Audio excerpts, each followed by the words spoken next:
Bien le bonjour tout le monde! Aujourd'hui, on va cuisiner dehors, encore une fois.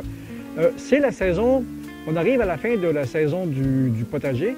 Et puis là, j'ai commencé à faire quelques conserves. Et puis, on continue pour les conserves. Là, les tomates viennent d'arriver en très, très grande quantité. Alors, on va faire de la sauce tomate. La dernière fois que je vous ai montré à faire ça, c'était à partir de tomates congelées que je faisais dans la maison. Maintenant, on va les faire à partir de tomates fraîches sur le barbecue. Alors, cuisiner à partir du barbecue, c'est vraiment pas compliqué. C'est pareil comme à l'intérieur. Pour une casserole d'à peu près de ce format-là, ça prend une coupe de carottes comme ça, une coupe d'oignons, de petits oignons comme ça ou un gros oignon, thym, origan, basilic et ail, avec un petit peu de vinaigre balsamique, à peu près une cuillère à soupe. C'est juste pour puncher le goût un peu. Et puis, comme il me restait des jalapenos de la dernière recette, eh bien, on va mettre aussi des jalapenos. Ah, puis ça prend un petit peu de sucre, du sel et du poivre. Le sucre, c'est pour adoucir et couper l'acidité. Quand la mixture va être en marche, vous mettrez du sucre jusqu'à temps que l'acidité soit coupée. C'est aussi simple que ça. C'est jamais pareil. Je ne peux pas vous donner une quantité exacte parce que je ne la connais pas. C'est toujours au goût. Le céleri, il était temps que je m'en serve, il commence à avoir sa dose. Puis le céleri, passer les feuilles avec, le céleri, passer les feuilles avec, ça a plus de goût. Et le céleri,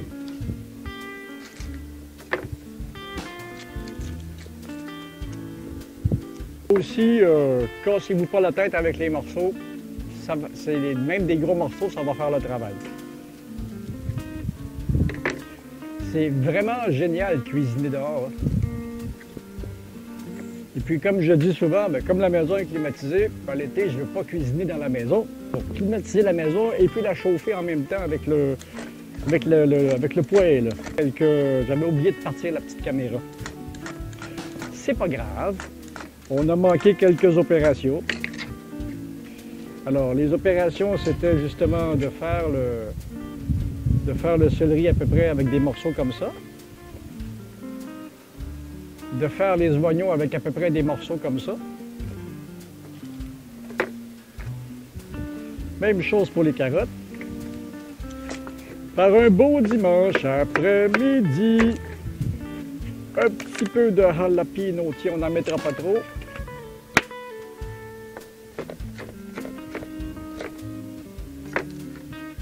Et voilà.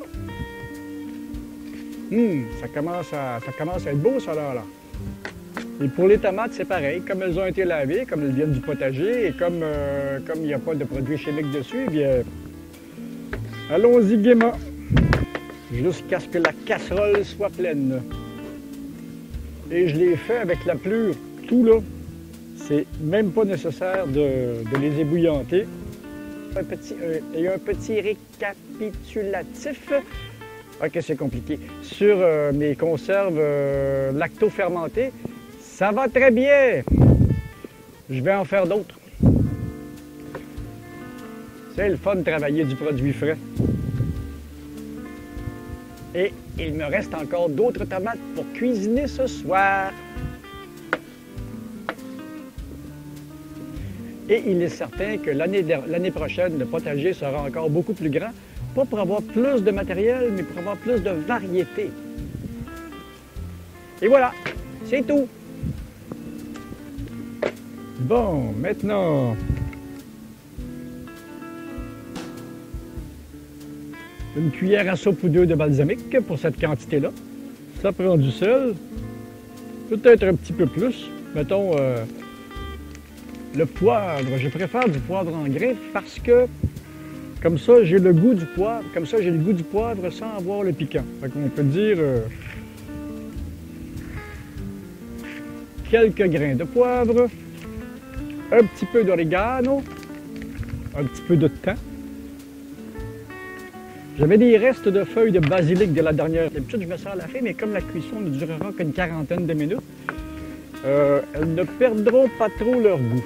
Puis, je vais commencer à mettre un petit peu de sucre dans ça.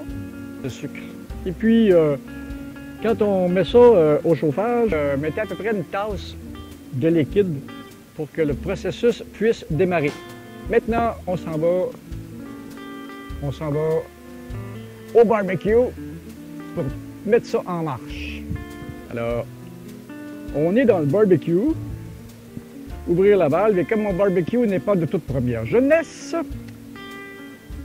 son système d'allumage ne fonctionne plus. Alors, on va lui en faire un système d'allumage.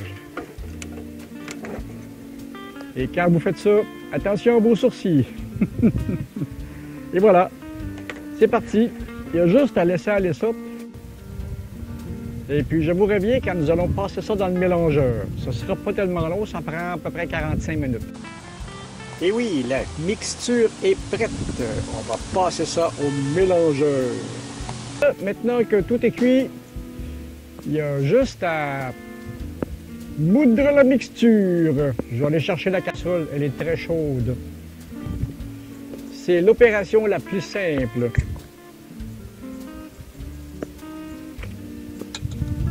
Là, mon problème, c'est parce que avec un chandail blanc comme ça, c'est certain que je vais finir avec quelques taches rouges.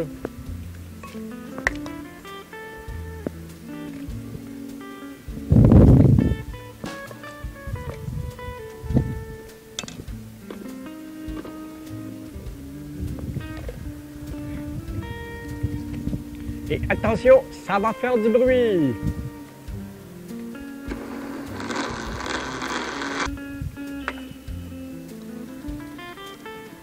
Et voilà.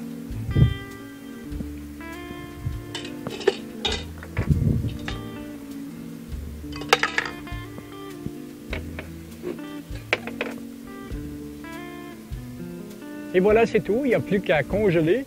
Et puis, j'ai une partie de la sauce tomate de laquelle je vais en faire d'autres. Mais ça, je ne le passerai pas sur les vidéos à chaque fois. Alors, c'était ça pour aujourd'hui. C'était la petite vidéo de la sauce tomate. Ah, regardez-moi ça si c'est beau. Ne pas échapper le plat. Et oui. Regardez-moi ça si c'est beau. Et on va y goûter avant de la serrer.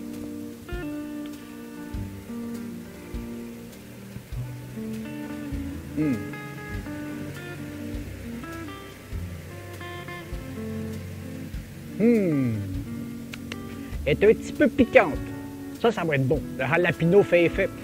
Alors, c'était ça pour aujourd'hui. C'était ma belle sauce tomate faite à l'extérieur, au soleil. Et puis, si vous avez aimé la vidéo, eh bien, donnez-moi un petit like. Partagez les vidéos. Et puis, ben, abonnez-vous. Salut! Moi, je vais aller faire refroidir ça et puis envoyer ça au congélateur. Salut, bye!